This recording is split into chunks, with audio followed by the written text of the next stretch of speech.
اس level کے leader جنہوں نے 30 لاکھ ووٹ لیا وہ غائب کیے ہوئے ہیں. کوئی وزیر اس پہ نہیں بولتا. یہ جو اتنی لمبی لمبی زبانیں نکال کے پریس کانفرنسیں کر رہے ہیں نا ٹی وی پہ. بسم اللہ الرحمن الرحیم نحمدہ ونصلی ونسلم علی رسولہ الکریم. تمام دیکھنے اور سننے والوں کو السلام علیکم ورحمۃ اللہ وبرکاتہ. بہت ساری دعائیں دینے والوں کا بہت شکریہ. اللہ پاک جو دعائیں وہ فقیر کو دیتے ہیں وہ سب ان کے حق میں بھی قبول و منظور فرمائے. اللہ پاک اس ملک کے حالات پہ رحم فرمائے. خبریں چل رہی ہیں الیکٹرانک میڈیا پہ کہ گورنر راج کے لیے خیبر پختونخوا میں گورنر راج لگانے کے لیے 3 سیاسی شخصیات کا فیصلہ کر لیا گیا ہے. 2 فوجی ریٹائرڈ جرنیلوں کا فیصلہ کر لیا گیا ہے. فیصل کریم کنڈی صاحب کو بدلنے کا فیصلہ کر لیا گیا ہے. فیصل کریم کنڈی صاحب تو بڑی دیر سے، جب سے علی امین گنڈا پور وزیر اعلیٰ تھے اس وقت سے ہی یہ منتیں مان رہے تھے، دعائیں مانگ رہے تھے کہ کسی طرح گورنر راج لگے اور فل اختیارات مجھے مل جائیں. تو وہ تو ظاہر ہے کسی صورت بھی یہ نہیں چاہیں گے کہ گورنر راج لگے بھی، ان کی دعائیں قبول ہو جائیں اور گورنر کوئی اور آ جائے. تو فیصل کریم کنڈی کی دعائیں اور منتیں جو اس نے مانی ہوئی ہیں وہ کدھر گئیں؟ ایک ہی صوبہ ہے صرف جس میں جمہوری طور پہ ایک وزیر اعلیٰ بنا ہے. باقی صوبے تو سب 47 پہ ہیں. اب باقی صوبے جتنے ہیں ان میں تو تقریباً وزیر اعلیٰ کوئی اور ہے، حکومت کسی اور کی ہے، لیکن خیبر پختونخوا میں عوام کا وزیر اعلیٰ ہے اور وہ عوامی وزیر اعلیٰ نظر بھی آ رہا ہے. اس سے بھی اگر تکلیف ہے آپ کو تو پھر آپ اس ملک کے ساتھ کیا کرنا چاہتے ہیں؟ آپ ان کے صوبے میں گورنر راج لگائیں گے، عوامی نمائندوں کی چھٹی کروائیں گے، احتجاج ہوگا اور عوام اور بڑی تعداد میں نکلیں گے. وہ وزیر اعلیٰ جو مڈل کلاس سے ہے، عوام اس کے ساتھ ہیں، وہ کیا کہہ رہا ہے؟ وہ اپنا حق مانگ رہا ہے. وہ کہہ رہا ہے خان سے ملاقات کرو. خان سے ملاقات کے لیے حکومت جو کچھ تماشے لگا کے بیٹھی ہوئی ہے. دنیا بھر میں بدنامی ہو رہی. دنیا بھر کے چینل جو چاہتا ہے جو چاہتے ہیں خبر دے رہے ہیں. ظاہر ہے ان پہ تو ہماری پیمرا شیمرا کا کنٹرول نہیں ہے، نہ ان کو روک سکتے ہیں. وہ تو خبر دیں گے، اپنی مرضی سے دیں گے. ان کی خبریں روکنے کا تو ایک ہی طریقہ تھا کہ آپ اپنے میڈیا کو آزاد کریں، یہ سچی خبریں دینے لگ جائے اور آپ خان سے ملاقات کروا دیں تاکہ افواہیں دم توڑ جائیں. اور روکنے کا اس مخالف میڈیا کا مقابلہ کرنے کا یہ طریقہ تو نہیں ہے کہ آپ گورنر راج لگا دیں اور عوامی حکومت ختم کر دیں. اور اگر آپ نے یہ کی تو اس کا اور زیادہ نقصان ہوگا، افواہیں اور پھیلیں گی اور کتنے دن چل سکے گا گورنر راج؟ آپ بھی جانتے ہیں، ہم بھی جانتے، دباؤ بہت زیادہ آئے گا. وہ پہلے ہی احتجاج کی تیاری کر رہے ہیں، عوام کو گرم کر رہے ہیں اور ظاہر ہے ان کا حق بنتا ہے کہ وہ پرامن احتجاج کریں. ہر شہری کا حق ہے. اگر آپ ان کو ان کے آئینی حقوق بھی نہیں دیں گے. وزیر اعلیٰ نے آج پریس کانفرنس کر کے شکوے شکایتیں کی کہ ہمیں NFC ایوارڈ میں سے جو ہمارا حصہ بنتا ہے اب وہ بھی نہیں دیا جا رہا. کوشش کی جا رہی ہے کہ خیبر پختونخوا کے ساتھ جہاں جہاں جتنی زیادتی ہو سکتی ہے کی جائے، یا خیبر پختونخوا کی حکومت بھی ہماری غلام بن کے رہے، ہماری مرضی سے چلے، جو کچھ ہم کہتے ہیں وہ کرے. اور وہ کیا کہتے ہیں؟ وہ کہتے ہیں خان کا نام بھی نہ لو. اس کے لیے احتجاج کرنا، اس سے ملاقات کرنا، اس سے ہدایات لینا تو دور کی بات ہے، اس کا نام بھی نہ لو. تو غیر ملکی میڈیا میں عرض کر رہا تھا فائدہ اٹھا رہا ہے. اور اس کی خان کی ایک بہن نے کوئی انٹرویو دیا ہے انڈین میڈیا کو، اس پہ خوب ہلا گلا ہو رہا ہے. سرکاری لفافے جو ہیں چیخو پکار کر رہے ہیں. ان سرکاری لفافوں سے میں تو صرف اتنا ہی کہہ سکتا ہوں کہ جس نے انڈین میڈیا کو انٹرویو دیے ہیں اور ان سب کو کٹہرے میں لے آئیں، جب آپ ذکر کریں کسی کا تو ان کا بھی ذکر کریں، اس لیڈر کا بھی ذکر کریں جس نے کہا کہ بمبئی حملے ہم نے ہی کروائے ہیں، بلکہ ہم نے نہیں، اپنی فوج پہ الزام لگایا۔ وہ لاڈلا ہو، ایک لاڈلا ہو اور دوسرا بیان دینے والا، اور جس کو آرٹیفیشل انٹیلیجنس کے ذریعے آواز بدل کے خان کی بہن کی باتوں میں کچھ شامل کر کے الزام لگایا جا رہا ہے۔ تو اس کا طریقہ تو میں نے عرض کیا، لیڈر تو جو لیڈر ہیں سیاسی، ان کو تو جو میڈیا والا کوئی انٹرویو کو لینا چاہے گا وہ انٹرویو دیں گے، بات بھی کریں گے، اپنی آواز بھی پہنچائیں گے۔ اس وقت تو گلوبل ولیج ہے، پوری دنیا کا میڈیا ہر وقت دیکھا جا رہا ہے۔ تو آپ اپنی اداؤں پہ غور فرما لیں، آپ کچھ بہتری لائیں۔ پاکستان میں سختیاں، پابندیاں، انسانی حقوق پہ پابندیاں، چھوٹے چھوٹے مسئلوں کو بغیر بھی بندے گرفتار ہیں۔ تقریباً 2.25 سال سے پی ٹی آئی پہ ظلم ہو رہا تھا، کیس نہیں سنے جاتے، بندے اٹھا لیے جاتے ہیں، کہیں پیش نہیں کیے جاتے۔ اب وہ سارا کچھ تحریک لبیک والے بھی بھگت رہے۔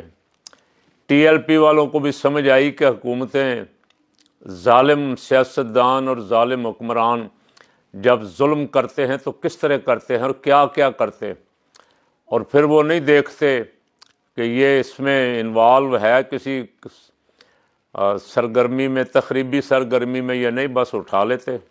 اور روز واقعات آ رہے ہیں سوشل میڈیا پہ، بندے اٹھائے ہوئے ہیں۔ اور آپ دیکھیں کہ کسی ملک میں نے تو ایسا نہیں سنا، اللہ نہ کرے کہ ایسا ہو، کہیں بھی ایسا نہیں ہونا چاہیے۔ سعد رضوی اور انس رضوی کو 13 اکتوبر سے غائب کیا ہوا، کسی عدالت میں پیش نہیں کیا، کسی مجسٹریٹ کے سامنے پیش نہیں کیا، اور کوئی عدالت پوچھ بھی نہیں رہی کہ بھائی 2 بندے ایک جماعت کے لیڈر ہیں، سربراہ ہیں، وہ غائب ہیں، آپ کو بتاؤ کدھر ہیں، کوئی پوچھنے والا بھی نہیں ہے۔ کوئی عدالت کوئی نوٹس لے لیتی تھی، کوئی عدالت بھی نوٹس لینے والی نہیں۔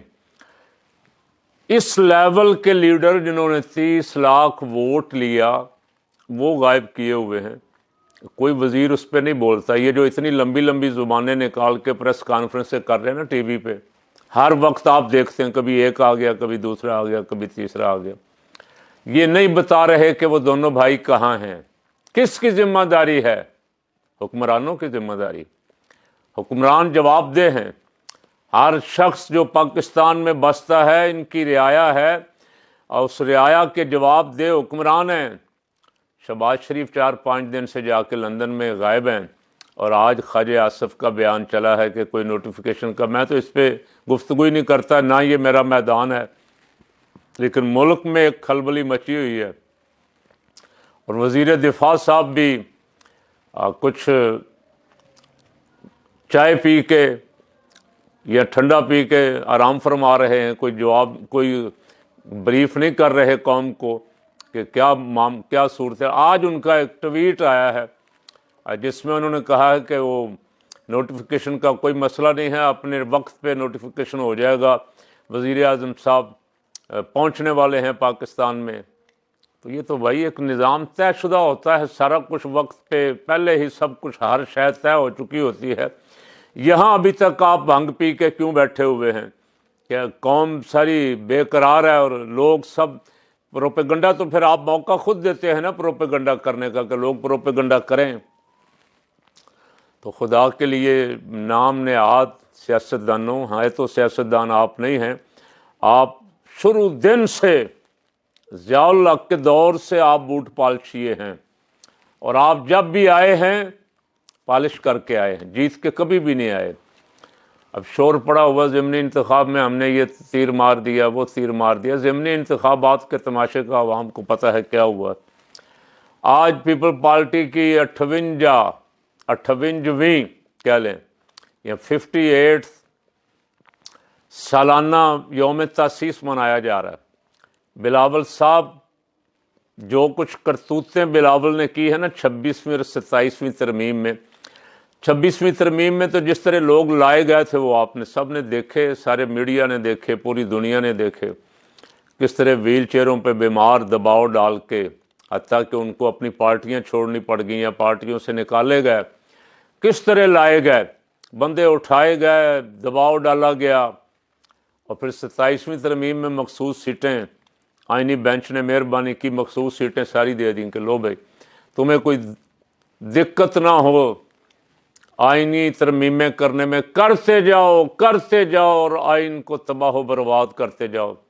تو آج بڑی صفائیاں پیش کر رہے تھے، تو بلاول صاحب تیاری رکھیں۔ 28ویں ترمیم میں صوبوں کی جب بات آتی ہے تو صوبوں پہ پیپل پارٹی چمکتی ہے، اچھلتی ہے، اور پھر بڑکیں لگا کے اپنے عوام کو بیوقوف بناتی کہ سندھ کو تقسیم نہیں ہونے دیں گے۔ کیوں؟ تاکہ تمہاری خاندانی حکومت، سندھ والے تمہارے خاندان کے نسل در نسل غلام چلتے جائیں۔ اگر صوبے بنیں گے، پنجاب تقسیم ہوگا تو سندھ بھی تقسیم ہوگا، سندھ میں بھی 3 صوبے بننے چاہیے اور پنجاب میں بھی بننے چاہیے، یہ خاندانوں کی اجارہ داری ختم ہو۔ اب پنجاب اتنا بڑا ایک خاندان کے سپرد کر دینا، اس کا سارا بجٹ وہ تباہ و برباد کر دیں اپنی اشتہار بازی پہ، اپنی تصویریں بنوانے پہ، اخباروں میں 2 صفحے، آدھے صفحے کا روز اشتہار دینے پہ، الیکٹرانک میڈیا کو اربوں کے اشتہار دینے پہ سارا بجٹ ضائع کر دیں، کسان مرتا روتا رہے۔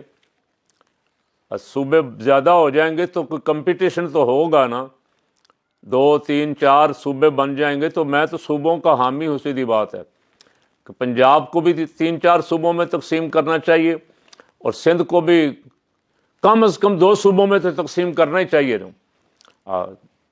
بلاول زرداری کو جمہوریت کہتا میرے نانے نے شروع کی پاکستان میں، تیرا نانا تو ایوب خان کو ڈیڈی کہتا تھا، تیرا نانا بھی بہت بڑا بوٹ پالشیا تھا جس نے اپنے اقتدار کے لیے یحییٰ خان کے ساتھ مل کے پاکستان کو 2 ٹکڑے کروا دیا، وزارت عظمیٰ مل جائے، اور تم اس سے بھی بلاول صاحب آگے جا رہے ہو، نانے سے بھی آگے جا رہے ہو۔ جس طرح آج کل جو تمہارے بیانات اور جو تمہاری پستی اور گھٹیا پن نظر آ رہا ہے، اس سے میں ہی نہیں پیپل پارٹی کا کارکن بھی پریشان ہے۔ پیپل پارٹی والے میرے پاس آئے تھے الیکشن سے پہلے، ایک ہمارے جاننے والا محبت کرنے والا پیپل پارٹی کی طرف سے کھڑا تھا، تو میں نے ان سے محبت بڑے شکوے کیے تھے کہ آپ کا نظریہ کہاں گیا، آپ جو آپ کے پیٹ پھاڑتے تھے، جن کو آپ سیکورٹی رسک کہتے تھے، اب آپ ان کے لیے محنت کر رہے ہیں، وزیر اعظم لانے کے لیے۔ انہوں نے کہا نہیں، یہ ہمارا اتحاد تو صرف انتخابات کے لیے ہے، اس کے بعد۔ لیکن ابھی دیکھیں آپ، بلاول کو کیا لالچ ہے؟ بلاول کو لالچ یہ ہے کہ شہباز کو چھٹی کروا رہے ہیں اور تمہیں وزیر اعظم لا رہے ہیں۔ ہر غلط کام کرنے کے لیے، گھٹیا کام کرنے کے لیے بلاول صاحب تیار بیٹھے ہوئے۔ شوکت خانم ہسپتال کے بارے میں خبریں آ رہی ہیں کہ شوکت خانم کے اکاؤنٹس بند کر دیے گئے۔ اگر ایسا ہے تو یہ انتہائی افسوسناک اور انتہائی گھٹیا پن ہے۔ میں نے 2 4 دن پہلے کہا تھا کہ عمران خان کے خلاف القادر کا کیس بھی بنایا، عمران خان کے خلاف توشہ خانہ بھی بنایا، عمران خان پاکستان میں 190 ملین پاؤنڈ کیوں لایا اس کا کیس بھی بنایا۔ تو ان کا بس چلے تو یہ شوکت خانم کا کیس بھی بنائیں گے کہ عمران خان نے پاکستان میں شوکت خانم کیوں بنایا۔ تو میرا خیال ہے بات اس طرف چل پڑی ہے۔ ایک ہاسپٹل کے جس میں کینسر کے مریضوں کا علاج ہوتا ہے اور بہت سارے مریضوں کا علاج فری ہوتا ہے، اور اس ہسپتال کے اکاؤنٹ بند کرنا، اس ہسپتال کے خلاف سازش کرنا کہ لوگوں کو فائدہ نہ ہو، لوگ اس کی تعریف نہ کریں، لوگ واہ واہ نہ کریں، کہاں تک جاؤ گے؟ میاں صاحب کس پستی میں اتر رہے ہو؟ آخرت قریب ہے، اللہ سے ڈرو اور کوئی ایسے کام کرو کہ جس سے آخرت صحیح ہو جائے۔ آخرت برباد نہ کرو اس دنیا کے ظاہری اقتدار کے لیے، اگر ایسا ہے تو میں اس کی پرزور مذمت کرتا ہوں۔ دوسری خبر، چند دن پہلے سیاست DP.com والے نے میرا انٹرویو کیا ہے سہراب برکت نے، اس کو بیچارے کو میری فکر تھی کہ آپ حق بولتے ہیں، ذرا آپ اپنا خیال رکھا کریں۔ تو میں نے عرض کیا تھا کہ ہم حق بولتے ہیں اس لیے، آپ بولتے ہیں اس لیے ہیں کہ آخرت اچھی ہو جائے، تو موت کا خوف اور قید و بند کا خوف دور کر کے حق بول رہے ہیں۔ جو صحیح ہے اس کو صحیح کہہ رہے ہیں، جو غلط ہے اس کو غلط کہہ رہے ہیں، اور یہ کہتے رہیں گے۔ اس بیچارے کو اٹھا لیا ہے ایئرپورٹ سے، کہیں وہ باہر جا رہا تھا، نامعلوم افراد نے، پہلے تو نامعلوم افراد نے اٹھایا، جب اسلام آباد ہائی کورٹ میں چیلنج کیا گیا تو پھر کہا گیا کہ لاہور والے لے گئے ہیں۔ جھوٹ بول رہے ہیں۔ افسوس ہے کہ اتنے بڑے بڑے ادارے جنہوں نے جھوٹ پکڑنا ہے، جنہوں نے جھوٹوں کو کیفر کردار تک پہنچانا ہے، وہ عدالتوں کے سامنے آ کے جھوٹے بیانات دیتے ہیں، اور پھر عدالت نے کہا اس کو پیش کرو، تو اب پیر کا، منڈے کا، کل کا وعدہ کیا گیا ہے۔ اس کی بھی پرزور مذمت کرتا ہوں۔ لوگوں کو سچ بولنے دیں، حق بولنے دیں۔ اگر آپ سچ بولنے پہ پابندیاں لگائیں گے تو افواہیں پھیلیں گی، غیر ملکی میڈیا فائدہ اٹھائے گا۔ اور میں نے تو پہلے ایک دن کہا تھا کہ کاش تھوڑا بہت کوئی سوچنے والے ہوتے، تو یہ جتنے بندے ناراض کر کے ملک سے باہر بھگا دیے ہیں، جو باہر بیٹھ کے اب بول رہے ہیں، یہ ملک میں ہوتے تو بہت لحاظ کے ساتھ بولتے۔ اب وہ بہت آزادانہ بول رہے ہیں جو آپ کو برداشت نہیں ہے، اور آپ اسے ملک دشمنی سے تعبیر کرتے ہیں۔ تو جو ملک میں ہیں ان کو ملک میں رہنے دیں، اور جو تھوڑا بہت ان کی زبان سے حق نکلتا ہے اس کو برداشت کریں، اور جو خرابیاں ہیں جہاں جہاں وہ نشاندہی کرتے ہیں نا، اس کو ٹھیک کرنے کی کوشش کریں۔ اللہ تعالیٰ اس ملک کی حفاظت فرمائے۔